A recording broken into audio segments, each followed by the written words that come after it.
Do you like movies and games also? Listen, so much more, they all know. Vyse, Lotus and friends, welcome to Corrective Consciousness. Welcome to Corrective Consciousness, episode 86, the podcast about our lives and love of pop culture. I am your host, VyseTheBold, and this is... Lotus Prince. And crickets. Boy, oh boy, are we set for this episode. An entire podcast about my love for my friends and how much they want to hang out with me. And all I have is fucking you. Well, I mean, last time it was just Old Man Stompy and me. We freaking knocked it out of the park. Let's hope we could do that again, even though you're not Old Man Stompy. I wish you were Old Man Stompy. I wouldn't call him so much a friend as a professional critic of me. That's... you know, I'm sure he'll take that. No, I'm just kidding. Four Heroes of Light, get good. Actually, one of my closest friends. But anyway, Pyro and Keith have had some family stuff come up, so this is all you're getting. Pyro and Keith. Pyro's his real name. Pyro and Old Man Stompy. We will go ahead and why don't you take the floor, Lotus? Yeah. I was going to say Patreons want. What? Patreon's the name of the website. Forget it. Start the whole podcast over. Patrons. Oh, jeez. We'll give them the money shot right up front here. Oh, okay, great. All right, let's do it. All right, so first of all, I guess the first thing I'll bring up is something I actually recently announced on my channel, which is that I'm finally going to Let's Play White Day, the remake. White Day was an amazing game, exclusive to South Korea, so nobody else got the game officially, and the way I was able to play it was through a fan translation. So it was a really scary game. Like, once you know exactly what to do, you can just kind of follow a path and avoid the bad guys and stuff, and you're like, okay, but that first time, it is crazy scary. And the remake was actually released in the West, so... I really want to play these. I'm gonna ask you whether it's worth playing both of them, or whether I should just skip to the remake. I will say you may as well just skip to the remake, but there are aspects the original has that I find a little better, but not enough that you'd want to play both. It is the same game, it's just that, like, the old version has a couple of, like, mechanics that are better, and the new version has some design choices that are better, and just a lot more stuff. There's like, collectibles in the game that wasn't a thing before, stuff like that. Plus, there's costume DLC, and also just unlockable costumes. I think the original game was just played completely straight. But in the original game, you can name your character, and you can't do that in the remake. So, remake sucks. Get the original impossible-to-play PC version. It probably has voice cutscenes or something in it, right? No, they always had voice cutscenes.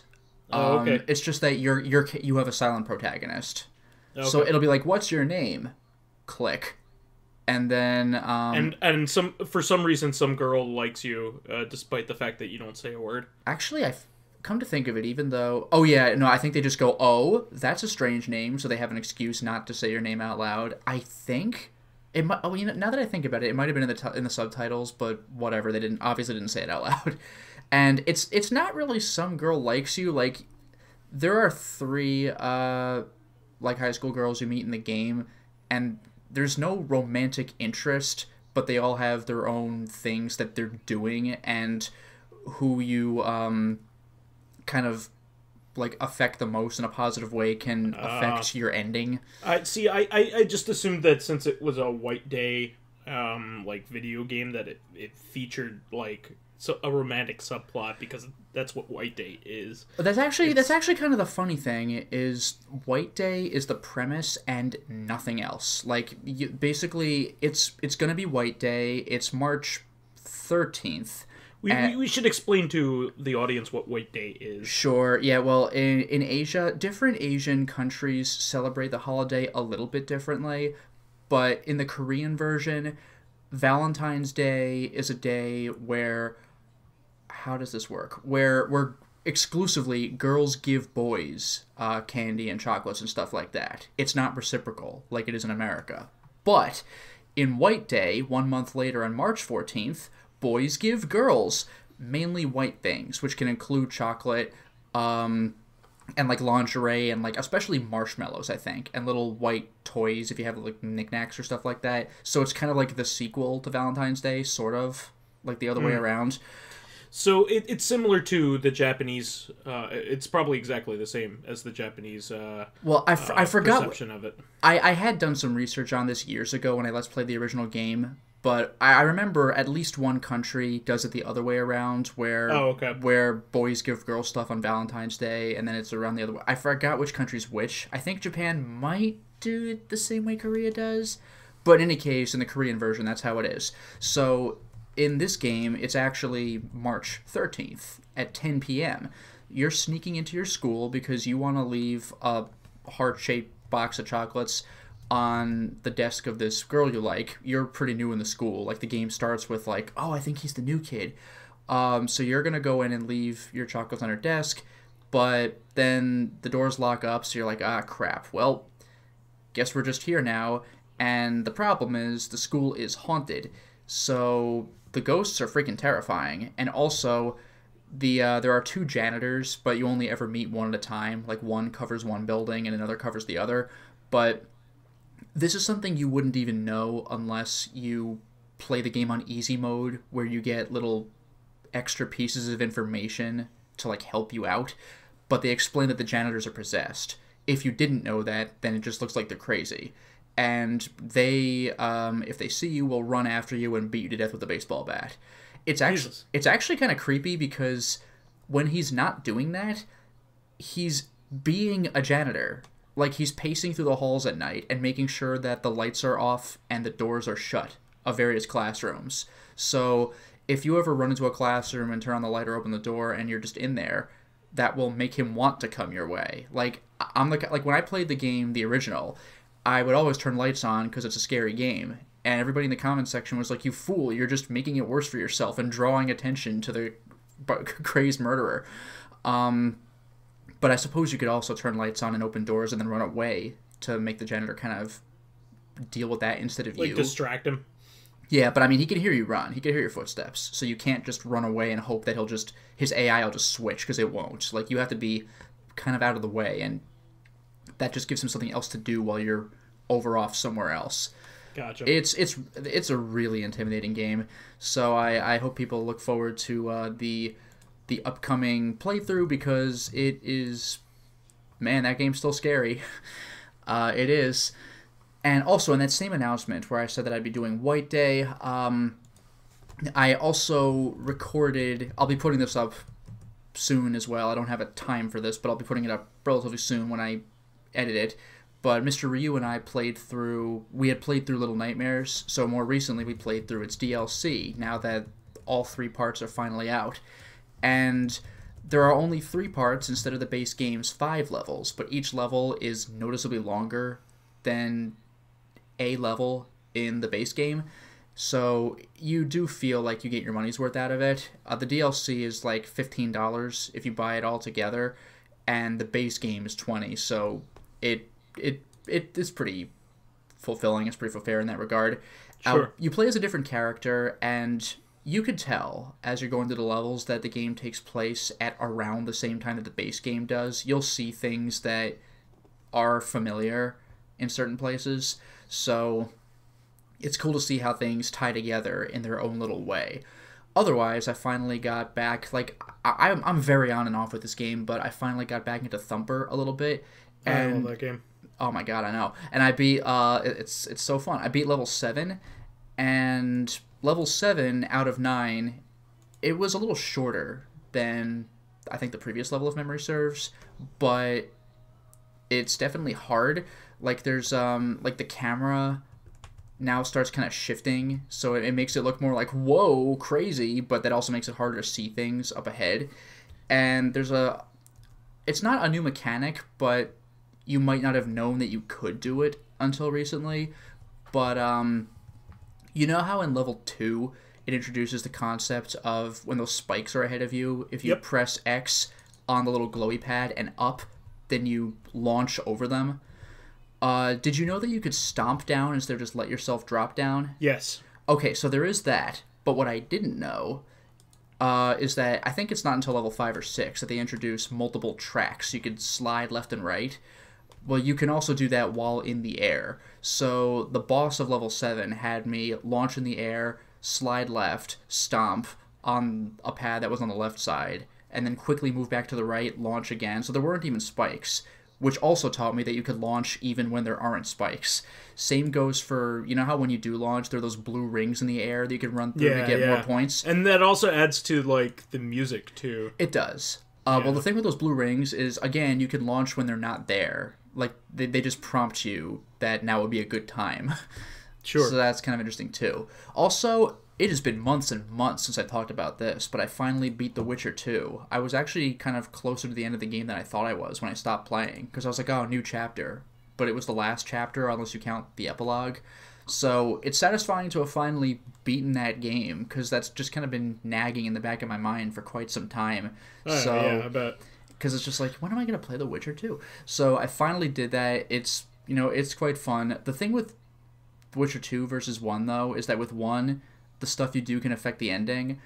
But with Witcher 2, there are various points in the game where entire sections of the game are dealt with or not. Like, there are characters that I've met, like, once that I never saw again, that I could have if I had done something different. So I see. That game really begs for replay. I'm not going to replay it and get everything because that's way too much, but it's kind of like a different game each time. It's not like, what if I chose something different in Deus Ex? Like, you go into entirely different plot threads. Like, whole sections of the game are locked off, and different ones are unlocked, depending on your decisions. So it's not just affecting the game's ending. Like, you will see new stuff if you do different things, which is pretty cool. Yeah. Also, I finally started Drakengard, and Old Man Stompy, I know, has talked about how just miserable and despicable the characters in the game are. And I started playing the game, and I'm like, well, I know I'm bitter because a dragon killed my parents, and bad stuff is happening, so I'm getting a little too much pleasure out of killing enemies. I don't know if I really dislike the character, though, but as I played more and more, he really just kind of lives to kill his enemies, because, like, the guy's entire life is just one He's giant... consumed by vengeance, huh? Yeah, like his entire life is just one grudge match now. So he's, like, even the dragon he made a pact with is like, okay, dude, you want to calm down, maybe? Like, it's kind of amazing. And then other dragons are all about rage and don't like humans to begin with, right? I didn't really get the vibe from this dragon. Like, this dragon was about to die. It was all chained down and, like, was going to be executed, and you're ready to do it too, because you're like, I hate all dragons, because one ate my parents. But then you're like, well, I was just slashed in the back, and I'm going to die, and this dragon's about to die, so can I make a pact with it? And it was like, yeah, I don't feel like dying, I'll make a pact with you. So now you're both alive and, like, vengeance monsters. And meanwhile, Old Man Stompy said also your whole party sucks. Like, your best friend in the game was captured and, like, being kept somewhere, and he made a pact with something, and you don't find out for what until a little later. Yeah. But you're like, I sacrificed my bard abilities to become strong. But what we didn't realize is that he also became the biggest douchebag in the universe, and he's looking like he's going to be the villain now, so it's like, oh, great. Like, the first time I meet him after he was taken away, he's just an asshole. So, like, alright. So, I'm going to deal with that. Otherwise, I streamed Donkey Kong Country 2 on the Super NT. You were there for a bit of that. I was there, yeah. I was very happy to be there because I had been putting this off. I should have been on this, but I finally became a Patreon. Yeah, I mean, there's no obligation to do that or anything, and I stream for people who are not patrons as well, but, like, yeah, I also do have the exclusive ones that I mentioned at the end of these podcasts. Here's what threw me, though. The Super Nintendo was the one system that after I played Donkey Kong Country 1, I was like, I can stream from it, but I'm gonna hold off because I've said that editing, like not editing, but like rendering the footage is just, it takes forever, and it sometimes desyncs. And I figured, I didn't know why, but I assumed that it was because the Super Nintendo I had, like, I couldn't get picture from it with RGB cables into the TV unless I had a C-Sync, like, adapter cable thing. Yeah. So I was like, maybe that's the problem. So now I have a Super NT with an HDMI out. But no, same problem. Like, the Elgato and Game Capture just don't like Super Nintendo games, I guess. It might just be the like, even with the Super NT, it's having the same problem? Yeah, the same exact problem. That's weird. Yeah, so, like, it might just not like 240p stuff or something. I don't freaking know. Even though it's okay with PlayStation 1, like, I have no idea. Yeah, so, but the Super NT outputs at at the 1080p. Well, that's true, yeah. I set it to 720, but still, yeah, like, I don't know. Like, try 1080, see if that works. I'll try it next time. I'll see if it makes a difference. There's also... The picture certainly looked way better. Like, I mean... that was definitely high quality. Like, I am happy with my decision to buy a Super NT, and it's still more convenient than hooking it up to a FrameMeister and everything, but the editing problem is still there. So, like, I do have a better product, and I do have a more convenient setup, but my editing problems are still there. I'll try setting it to 1080p, but I honestly don't think it's going to make much of a difference. Okay. I mean, I'll see what happens. Yeah. That's unusual, though. Yeah, I don't get it. But otherwise, Donkey Kong Country 2 is my favorite Donkey Kong Country game for a reason. It's freaking wonderful. DKC 3 is more ambitious, but 2 is just, like, the most straightforward kind of fun. 3 has you doing sorts of puzzles and things like that and unlocking stuff on the hub world, which is really cool. But if you just want to beat a level and beat the next level, then DKC 2 is where it's at. Because in that game, you just have to perfect the levels, whereas in 3 you gotta run around and help people out. Now, that is a fun thing to do, but I have to be in the right mood for it. Although I will say that I love games where you, like, open more and more or improve more and more of, like, your hub world. That is quite fun to do. So DKC 3 kind of offers that. The last thing I'll mention is, for my public stream, I did The Bunker. Have you heard of that one? No. It's a modern FMV point and click. Neat. In HD. So I think this was 20. H. So so the thing with The Bunker is that it's I think it's 2016 when it came out. But what it is it's like a 2-hour game. You are in a bunker because nuclear war happened, and the opening cutscene is you being born, and it shows, like, total number of survivors, 58, and then the counter goes 59, and it's like, that's kind of cool. But when your actual real gameplay starts, you're the only one left. Like, it's just you and your dying mother, because she's just really old, and she finally dies. So now you're the only one, and you're like, what?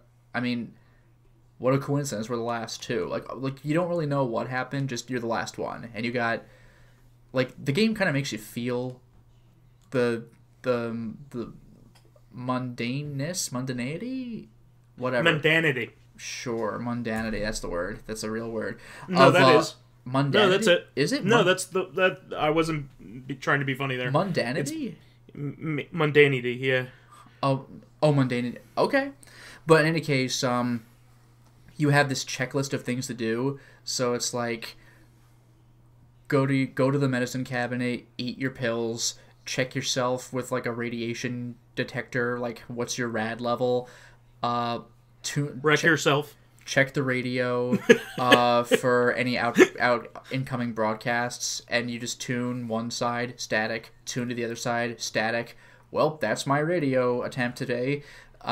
Eat food, like, read to your mother, go to bed, and you have to do that, like... 3 times, although the game doesn't make you go through the gameplay prompts each time. Sure. But it's just like, this is your life, day 2, day 3. It's like, oh my god. They want you to understand that this is what the normal day in the life looks like. Yeah, deal with it. But of course, there's more intrigue to be had. At first, you're just living your life, and then something goes wrong with one of the machines. There's like a fuse problem, like some lights had a problem somewhere. So you're like, all right, gotta deal with the power. So like it's actually.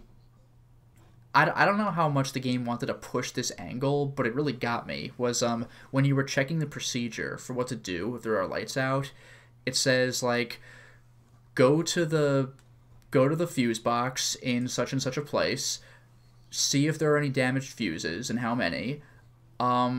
Then go to the announcement and make a formal announcement that attention everybody, the power is going to go out while we deal with some repairs.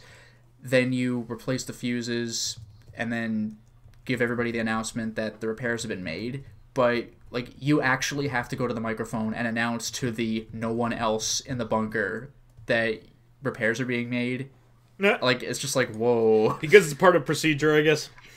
Like maybe you might be that much of a stickler, or maybe it's to like prevent yourself from going insane. Like, hey everybody, we're doing a maintenance check, and it's like no one's here. Like, you know exactly Who are you telling this to? Yeah, you know exactly how many people are in the bunker, because it's a bunker. Like, no one can enter or leave, and everyone's dead. So it's just kind of like, whoa. So you're dealing with the bunker, but eventually you're just trying to find out, like, because the player doesn't know what happened between the time you were born and now.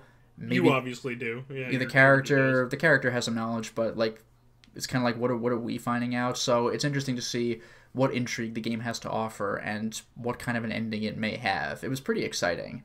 I mean, like, it's a slow, deliberate game. It's an FMV point and click, but it's exciting in terms of finding out what might happen next. And it's got some solid actors, too. I don't have the box with me, but it had somebody from, like, The Hobbit, for example. I think he was the main character. Like, they had some... Martin Freeman? No, not him. I mean, he was Bilbo, but I mean, I think there's someone from the movie The Hobbit. Adam. So wait Adam a second. Somebody...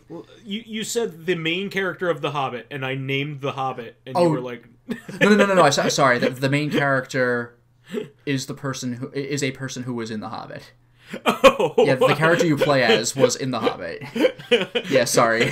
I was like, I directly named the guy who played the titular character, and you were like, no. Whoops. Sorry, no, the main character of the bunker was in The Hobbit. Okay. But I haven't seen The Hobbit, so I don't know. He was in the back waving his hand. Yeah, it was Steve Carell in that one scene. But really, yeah. That happened? Steve Carell was in one of the Hobbit movies. Yeah, for real. Really?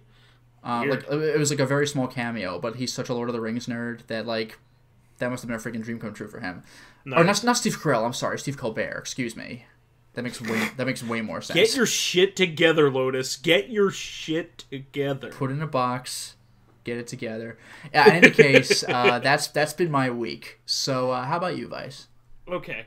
So, this was a pretty busy week. I didn't get a lot of gaming done in particular, but I did do some gaming-related activities that I think were pretty integral to my living situation here. So, I was going to go over that. Now, I of course am going to go into more in depth on what how I did this later on in Reactive this week.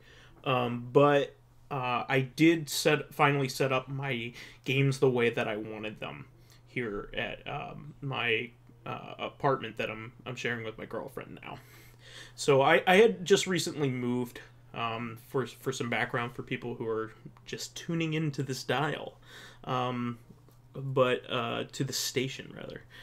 You tune in with the dial, right? That's right. Thanks, Lotus. But so since I had moved from my apartment, I had like an Epic game set up there. But of course, you go into a new space. I of course this situation is probably going to be temporary. We're probably going to move back to New Jersey, so I didn't make it all crazy like it was previously, but I still wanted it to be really nice. I also wanted it to look good, because back when it was just me, like, I didn't care the way it looked as long as it was functional. But now I'm living with my girlfriend. I want to be, cognizant of the fact that she doesn't want to live in a place that's full of wires.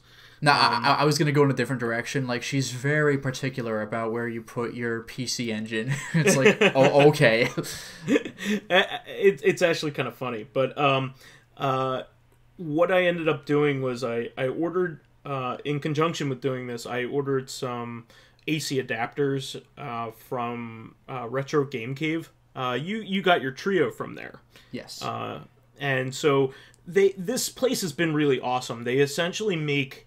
they engineer AC adapters for old systems that use modern standards, and therefore they're actually superior to that's their the original. thing. Like, I've seen people talk about... Like, the AC adapters are the big bricks, right? That you plug into your outlet. Correct. Yeah, like, I've seen people talk about how even if their old stuff worked, and still works, it's like 30 years old for the freaking like Sega Genesis and stuff. Like, or it's pushing 30. Like, it's really old now. So like, if you have it on your hooked up to your settings now that we have HD TVs and we like our quality standards have gone up, like you notice what was always there, but you might not have noticed it before, like a hum coming from your TV and stuff like that.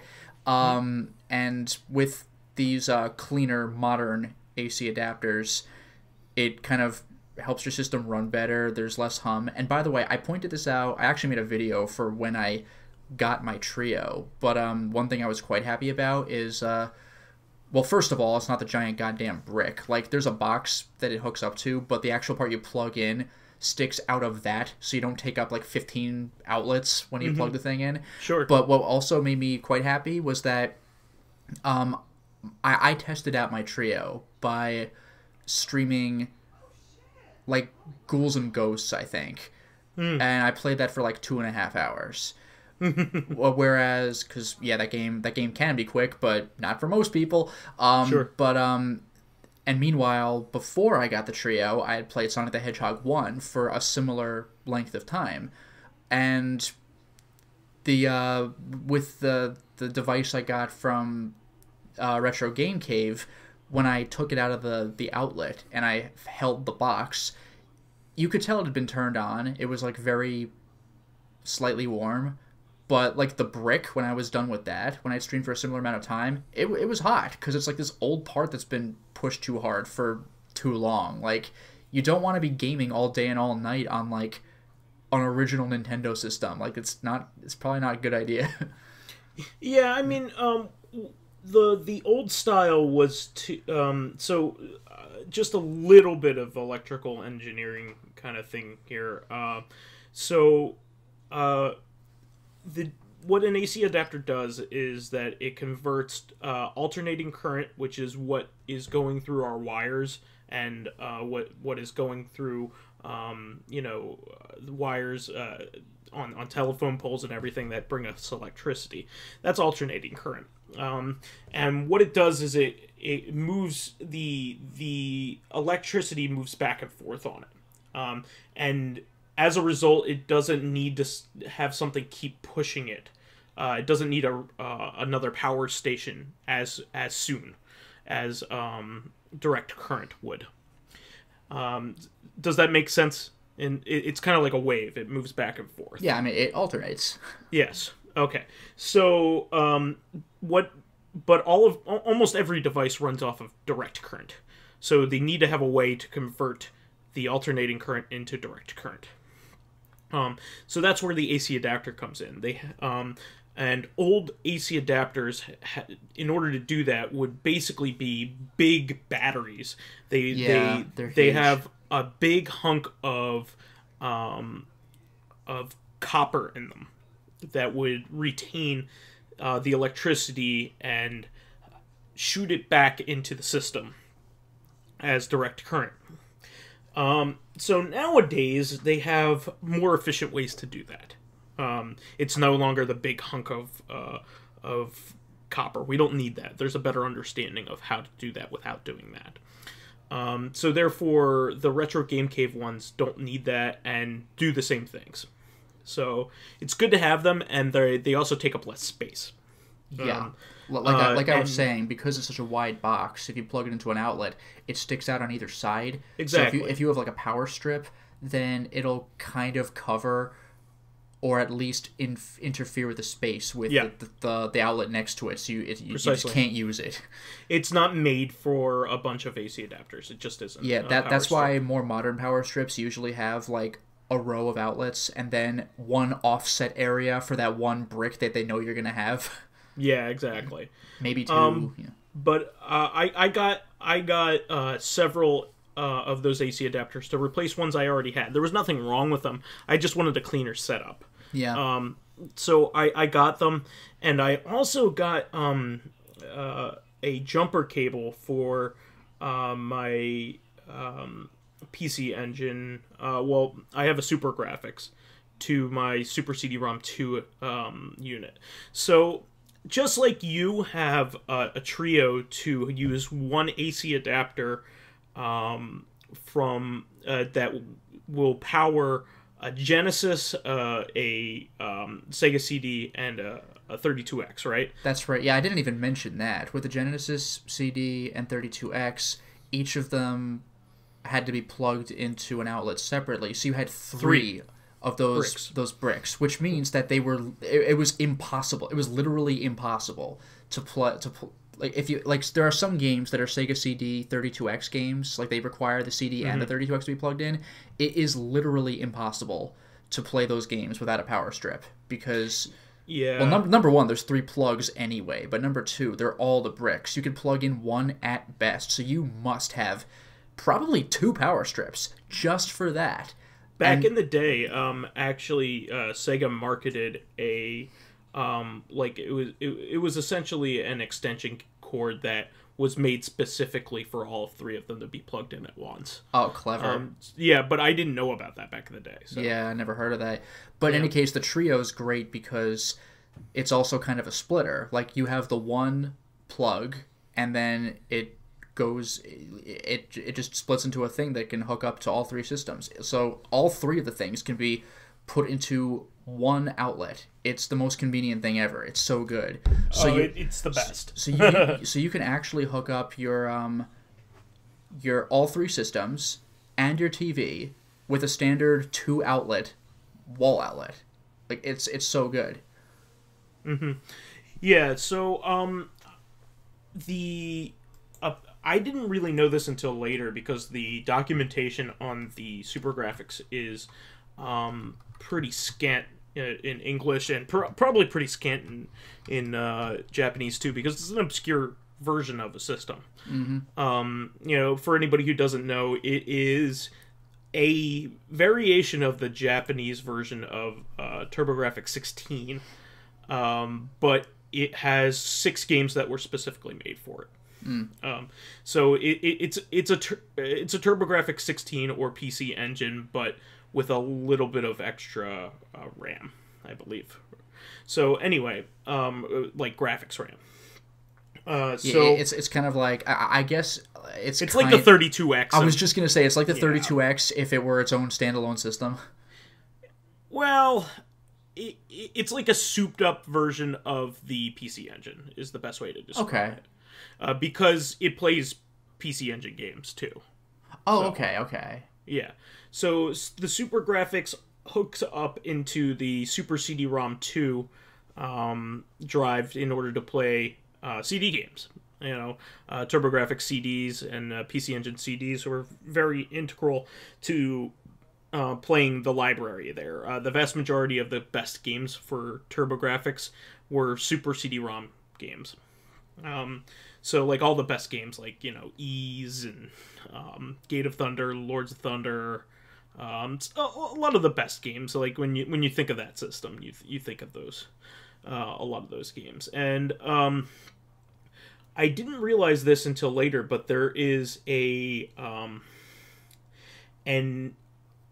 DC out port on the Super CD-ROM.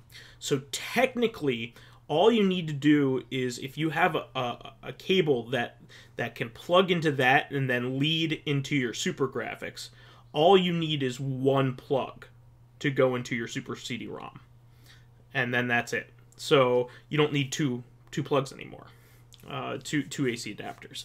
So I got a Super CD-ROM AC adapter and the jumper cable, and eliminated some need for plugs. So it's great. Nice.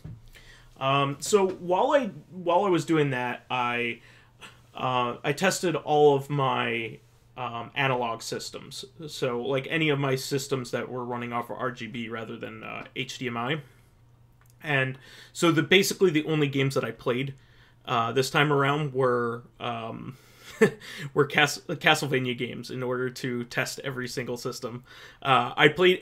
It was pretty funny. The first game that I ended up playing on the Famicom I was like, okay, I wanted to make sure that the sound system worked. Yeah, surprise. Yeah. So I played Castlevania 3 on the Famicom. And then that worked fine, and I was like, okay, well, I want to make sure that my PC Engine works. So I played Dracula X. Yeah, I played Rondo of Blood. And then I was like, oh, well, I got to keep this going. So I when I went to the Genesis, I played Bloodlines. Hey. And then I went to the GameCube, and I played Castlevania Aria of Sorrow. Any Super Nintendo? Oh, no, I guess the Super NT, that's right. Yeah. Well, no, the Super NT is HDMI. That was. Yeah, I know. I was like, what about Super Nintendo? But yeah, you have the Super NT now. So yeah, I tested my GameCube with over the GameCube player with a Castlevania game as well. So yeah. It was pretty awesome. So yeah, I that's pretty much all I did concerning video games this week. I did want to quickly mention that I did pick up HG 101, Hardcore Gaming 101 presents Retro Indie Games Volume 1. I mean, HG 101. And their books are just fantastic. I know you have quite a few of them, Lotus, but yep. I think I have them all now. But yeah, I think I might actually have them all as well. Kurt Kalata is a personal friend of mine, and I've been reading his writing ever since I was like 12 years old, way back when he first started the Castlevania Dungeon way long ago. And I just love his books, and the way he writes is top notch, and the way that he organizes things in those books. And there's a few titles that I had never heard about in his book, so I was pretty excited. I like to say I keep up on things. Like I'm pretty good about like even obscure titles, but there was a couple in there that I'd never heard of. So I picked them up, and they were Metroidvanias too. So, and that's right up my alley. And the final thing is that I spent an amazing weekend here with my girlfriend. For Christmas, my parents had gotten us 2 gift cards, one to a restaurant and another to a hotel down in Cape May, New Jersey. And we had a really fantastic time. It's an old hotel called oh jeez, I forgot it. Cape May Hotel. Yeah, but anyway, it's Congress Hall. I'm sorry. So Congress Hall is like one of the most famous and one of the oldest hotels in the United States, and we had a great time. We had a beachfront. We had a water view, ocean view from our hotel room, and we went to a restaurant called the Ebbet Room, which was fantastic. And my girlfriend had a steak, and I had some pork shank. It was fantastic, and we had drinks along the way, and it was just a really good time. Did you kill any prisoners with your meal? I don't know what you're referring to there. Shank. Oh, jeez. I was like, capital punishment. I don't know. Yeah. I was trying to grasp for straws there. Yeah. And then the next day, it was actually pretty cool because my cousins had gotten me a gift card to the Borgata Casino down in Atlantic City. So we decided to combine everything and use all the gift cards during the same weekend. So tonight, it being Sunday, we went to a Japanese restaurant called Izakaya and used that gift card. It was really neat. We had a lot of fun. We Also, gambled a little. I'm not a big gambler. I know the pratfalls of gambling. Like I know the pitfalls of gambling. I'm not somebody who keeps going or anything like that. But I play a little. Like I know just to have a little bit of fun. So I know enough to have a bottom limit and a top limit. Right. So you stop playing when you earn enough, and you stop playing when you lose enough. Yeah. And that's just your fun for the night. You know, you have to say to yourself, okay, I gave myself $40 to lose. So if I lose that $40, it's okay. That's what I would have spent, like, going bowling or whatever, you know. So I ended up winning $150. Nice. So it was pretty cool.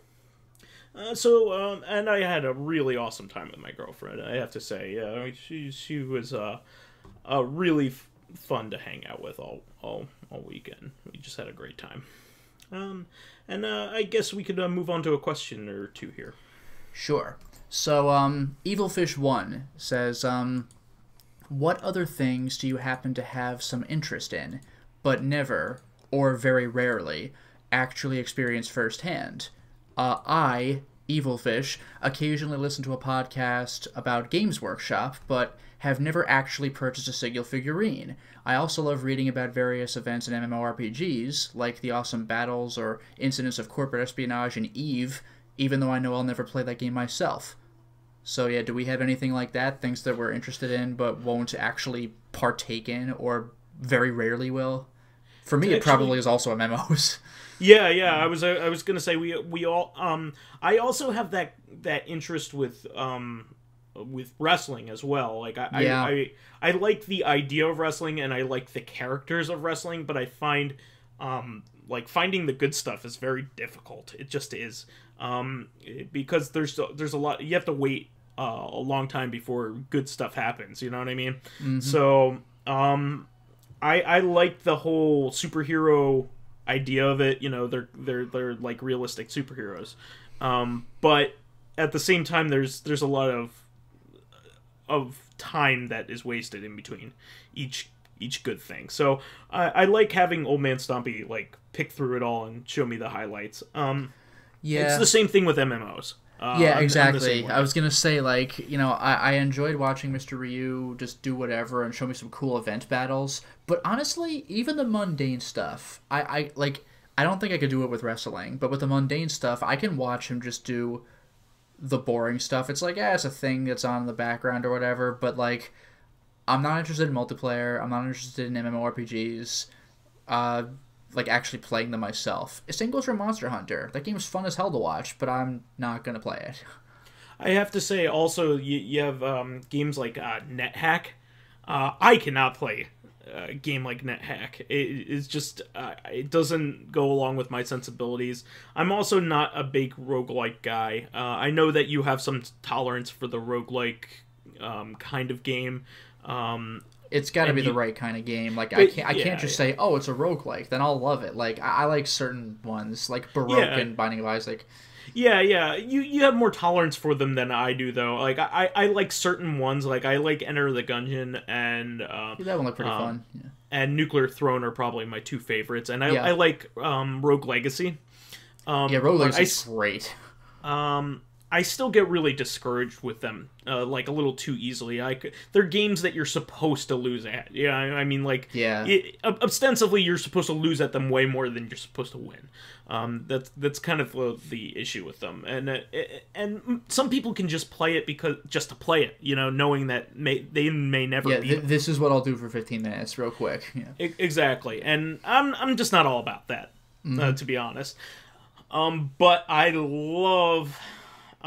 The stories that have come out of NetHack.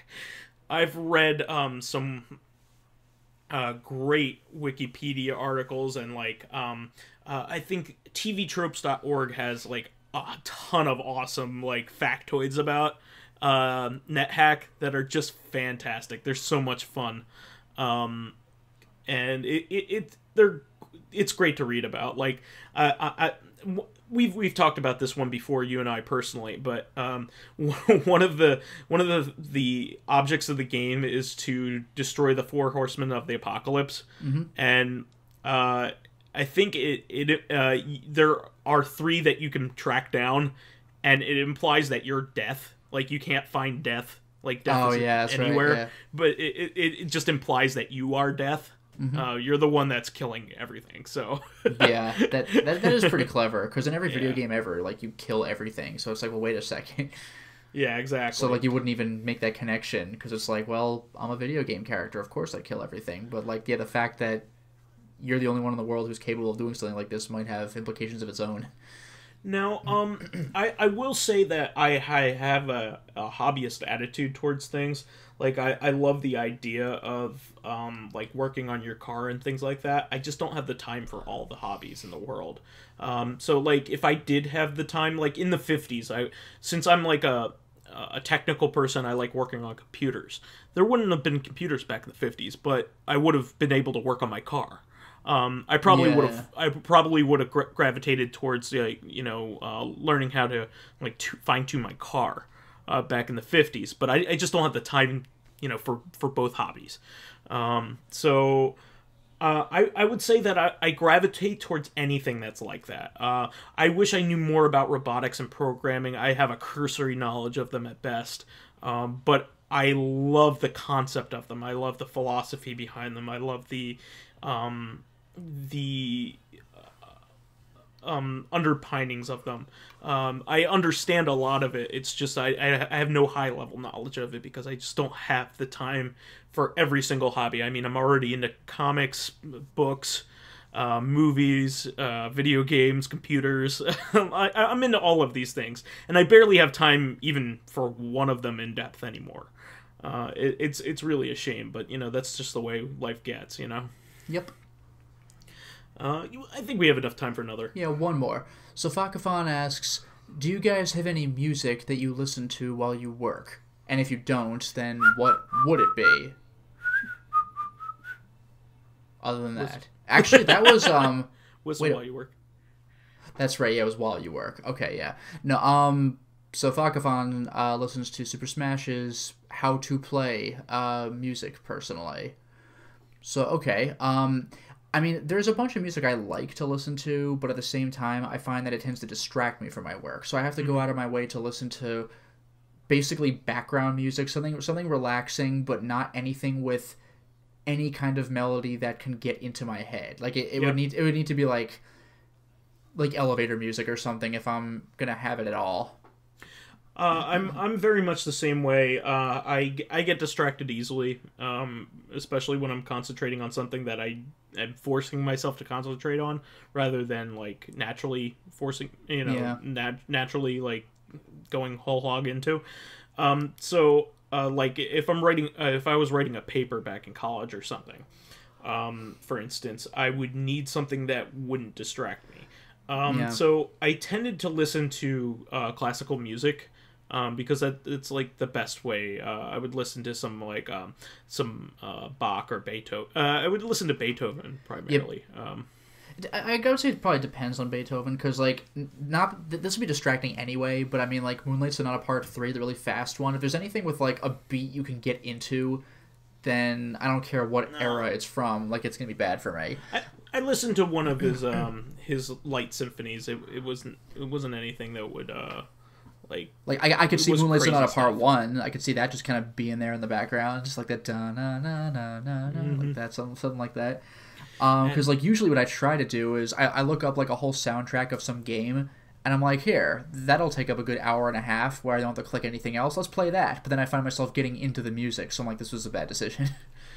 I mean, otherwise I would listen to some of my favorite albums that I've listened to a million times, because like I like certain albums that I've listened to a billion times, it doesn't like it ceases to be something that is grabbing my attention. Gotcha. And it is more something that is pleasant to hear when I start thinking about it and start noticing it, but it's not something I have to get lost in. You know what I mean? Yeah, that's harder for me to do. Like if it's something I definitely like I recognize this one, it's probably gonna end badly for me. Yeah. So for instance, I used to work to Beatles' Abbey Road. Quite a bit, which is a great album to... it's one of the best albums of all time, but it's a great album to work to. I also worked...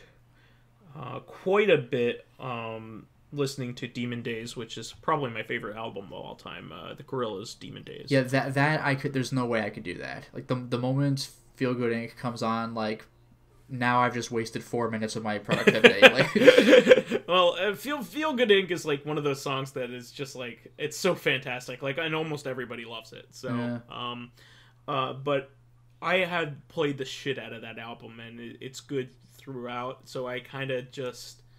I got so used to it, you know. It's just one of those things. It's like humming Twinkle Twinkle almost, you know. Yeah, actually, although I will say though, like one of my favorite YouTube channels for music is Miracle of Sound. That guy does mostly video game stuff, but whatever inspires him. So he's done movies as well, but he does music like in tribute to those things that usually sound like they maybe could have been part of the soundtrack of the actual thing, which is really great. I can't listen to him when I'm working though, because I get too into his stuff. Except he actually has this one thing, I believe it's called Vistas. It's like 37 minutes long, and it's just like relaxing music, and that's just all it is. It's just a bunch of relaxing tracks. That I have found I've been able to work to, because it's for the purpose of just chilling out. So that's had a positive effect on my boring work experience. Yeah, I mean, it's tough though. Like I still can't listen to Discovery from Daft Punk. Like as much as I've listened to that, I can't listen to that while I'm working. It's just too good. That's another one. It's just too toe tapping. You know what I mean? Mm-hmm. Every once in a while, I would like things like real chill things like vaporwave kind of music is always kind of really neat.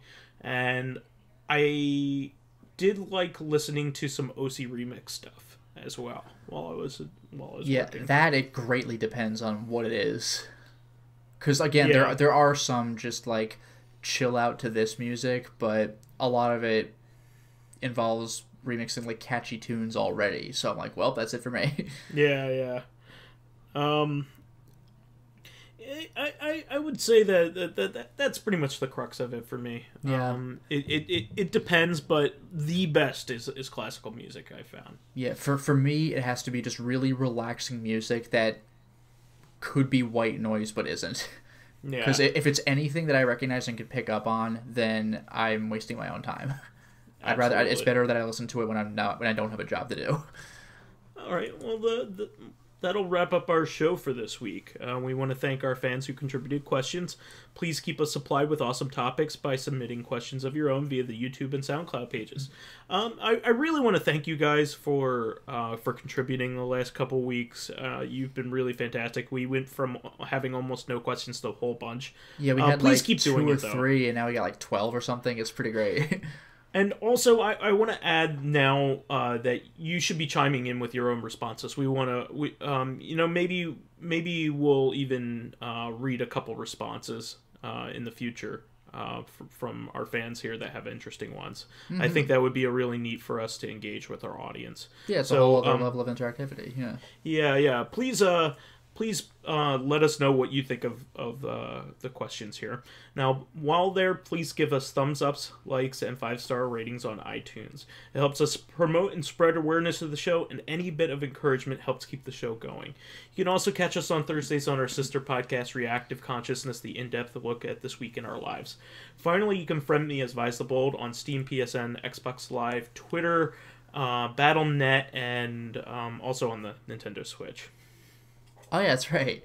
And you can follow me on my YouTube channel, Lotus Prince.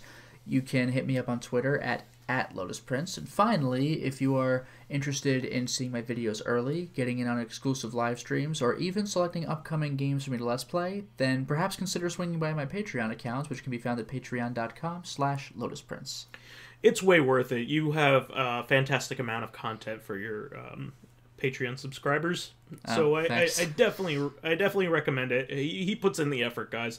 He's not just one of those guys looking for donations. He actually puts some thought, a lot of thought into the value proposition here. So go ahead. There's some good guys in there to hang out with too.